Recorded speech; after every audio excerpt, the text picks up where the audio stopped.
Conductors.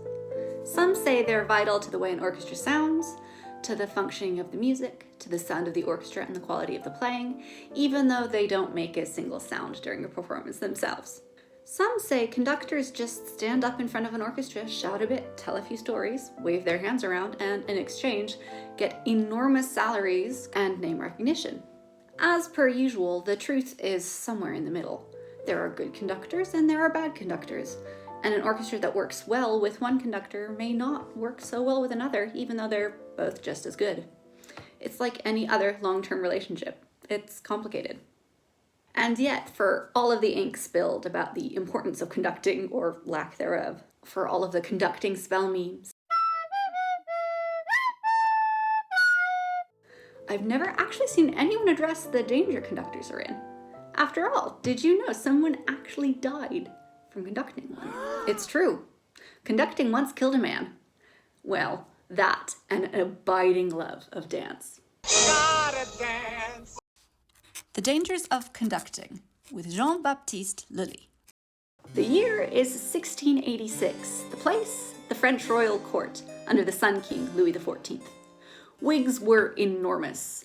Men looked like musketeers, and women weren't quite at the point of having to turn sideways to get through doors, yet. We're about a century before Marie Antoinette and the indiscriminate cake eating of her time, but the absolutism of the French monarchy is well established. The divine right of kings is definitely a thing. L'état, c'est moi.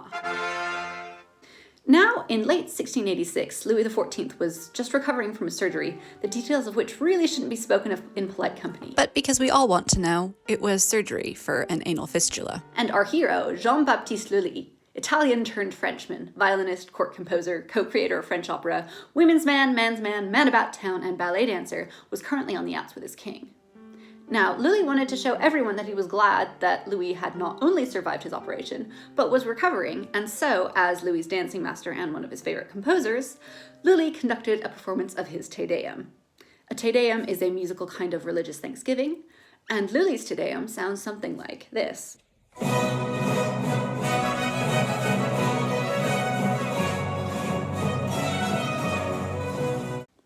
Now, in the good old 1680s, conductors weren't using batons. Conductors were barely a thing before Lully. In fact, Lully was the dude when it came to conducting. According to Schoenberg in his book, The Great Conductors, Lully's orchestra became the model on which the modern orchestra developed, especially the opera orchestra with singers on the stage, the orchestra below, both led by a conductor on a podium. Musicians from all over Europe went to Paris to study Lully's orchestral technique. Lully created the world's best orchestra of the time and has a legitimate claim to being called the first of the great conductors.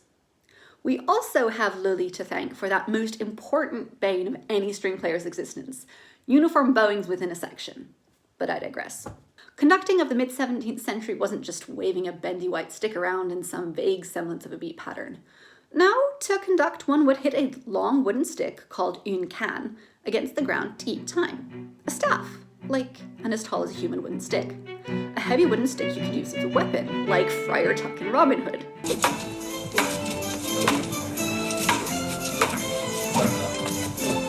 Maybe to make that one person in the orchestra pay attention instead of wondering what the kitchens were cooking for dinner that day, or something. And they'd bash the staff against the floor, or the stage, or whatever surface was under their feet at the time to keep the beat. So you could also say that the first conductors were also drummers in a way. Maybe that explains why the percussion are now sat so far away from conductors in modern orchestras. But I digress. Again. So these, well, they didn't call them conductors back then. No, they were called Taktschläger, at least in German, which literally translates as time hitter or time beater, which is kind of a violent name if you ask me. And these Taktschläger would stand around and keep time. Side note, conductors still beat time today, which must be linguistically related somehow. Well, Lully was beating time with his staff, and instead of hitting the floor every time, he managed to impale his foot with the staff. Ah! I haven't been able to find out whether he just kept going after this. I like to think that Lully kept going despite the pain. The show must go on mentality has been around forever after all, and it's not just confined to the theater. But speaking of shows and singing and dancing, this is where Lully's love of dance comes in.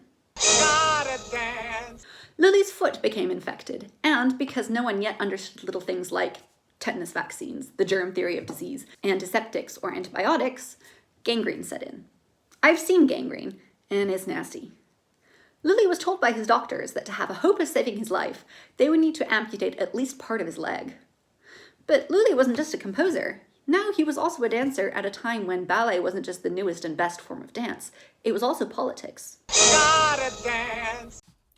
How ballet improves politics, according to Louis XIV. Louis XIV loved ballet.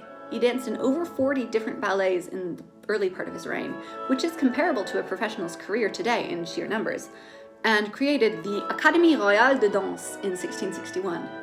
It was Louis XIV who asked his compositeur de ballet du roi, Pierre Beauchamp, to create a way of recording ballet on paper, which is now called Beauchamp Feuillet notation, after Beauchamp and the guy who actually published it a generation later, Feuillet. Louis was also so passionate about dancing and everyone being able to dance that it was practically a requirement at his court and helped occupy his courtiers' time. You know, nobles were more worried about taking dance lessons to improve their sweet, sweet moves instead of intriguing to overthrow the monarchy. If only politicians today also had to be semi-professional dancers. Now that'd be different. Strictly come cabinet, anyone? Lully apparently met a 14-year-old Louis, try to say that 5 times fast, during an over 12-hour-long ballet extravaganza called Ballet Royal de la Nuit, in which they were both cast members. Lully had been dancing and composing music for dances and ballets ever since, and came up in Louis's court through both his composing and his dancing. And so when the docs told Lully that they needed to amputate his leg to save his life, he said no. He said, and I'm guessing here, "No, give me dance or give me death." And so the infection spread to his brain, and Jean-Baptiste Lully died on March 22nd, 1687. He's buried in Notre-Dame-des-Victoires, a church on the Ile-de-France in Paris, where you can go see his tomb today, you know, when Corona ever lets us travel again. And that is the story of how Jean-Baptiste Lully, lover of dance, creator of French opera, and revolutionary in the conducting scene, died by his own baton and a deep-seated need for dance. Gotta dance! I should also say a gigantic thank you to Michael Wheatley for his dissertation, which I have shamelessly stolen a lot of my information from on the history of conducting.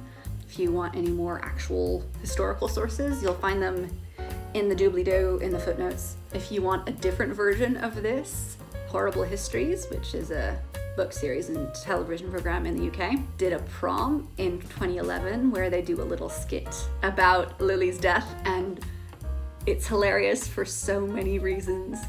One of which is that they get the entire string section to walk in along Albert Hall, and it's quite funny to watch which people are more comfortable with it than others.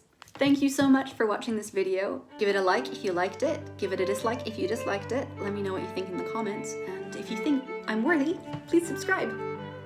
Stick around for more weird musician stories, composer histories, and explorations of that one weird piece that you know you've heard somewhere but you can't think of the name. Gosh darn it, Mom, what's that called? See you next time. Bye!